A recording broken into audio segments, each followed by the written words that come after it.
Dünya Uyghur Qurultayı başçılığındaki Uyg'urlar va kishilik huquq tashkilotlarining a'zolari Volkswagenning qurultayı ichilayotgan yig'in zali atrofida namoyish o'tkazdi.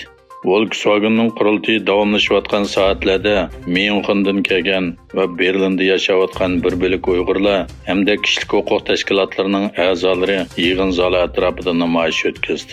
Ular Jallat Xi Jinping va Volkswagenning bosh ijroiya amaldorlarining bosh suratlarini ko'tarib, Volkswagen Sharq Turkistondan chiqib ketsin, Uyg'ur majburiy amgiki to'xtatilsin degandek shiorlarni to'lab, o'zlarining Uyg'ur majburiy amgikiga va Volkswagen shirkatiga bo'lgan noroziliklarni namoyon qildi. Hong Kong Erkinlik Komitetining Washington ishxonasi mudiri Olivia Inus Forbes jurnalida maqola e'lon qilib, ota-onasidan ayirib etilgan Uyg'ur farzandlarining istiqbolidan cho'nqur qayg'urganligini ifodalagan.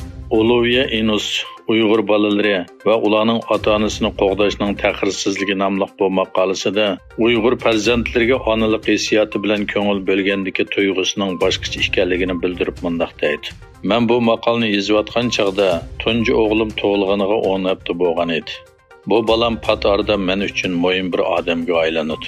Men uni beqib cho'ng qilishga va bexatarligini qo'g'dashga mas'ul bo'lishim kerak.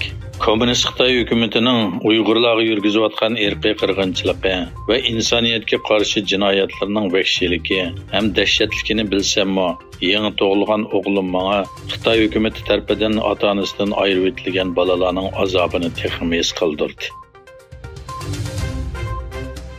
Xitoy Tashqi ishlar ministri Qin Gang Germaniya ziyarati jarayonida Yevropa ittifoqi rahbarlari yig'inida o'tirg'i qo'ygan iqtisodiy bexatarlikni asos qilib, Xitoyga munosabatli xatarni azaytish strategiyasining Yevropaning Xitoydan ayrilishini keltirib chiqarganligini ogohlantirdi. Germaniya diplomatiya ministri Annalena Baerbock bo'lsa, biz imkoniyatning boricha Xitoy bilan hamkorlashishni xohlaymiz. Ammo bexatarlik xavfini o'z ichiga olgan sohalarda Xitoyga bek tayinish xatarlik. Shuni e'tirof qilish kerakki, Xitoy bizning kun sari kuchayayotgan sistemlik raqobatchimiz.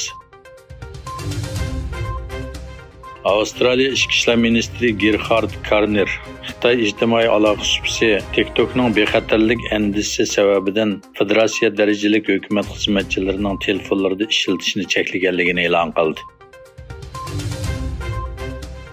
Xitoy Tamojna bosh idorasining doklatiga qaraganda, 1-oydan 4-oygacha bo'lgan oraliqda Rossiya bilan Xitoyning ichki taraf savdosi 1 yil ilgariga selishtirganda 43% dan eshib 73 milliard dollarga yetgan.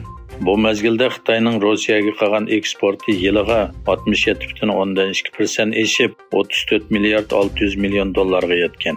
Importi bo'lsa taxminan 25% eshib 39 milliard 400 million dollar bo'lgan.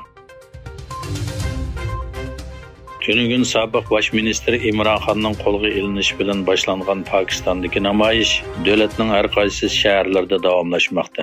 Davlat taratqullarining xabariga qaraganda, poytaxt Islomobod bilan birga Peshawar, Lahor, Karachi va boshqa nurg'un shaharlarda namoyish va to'qinishlar davomlashmoqda.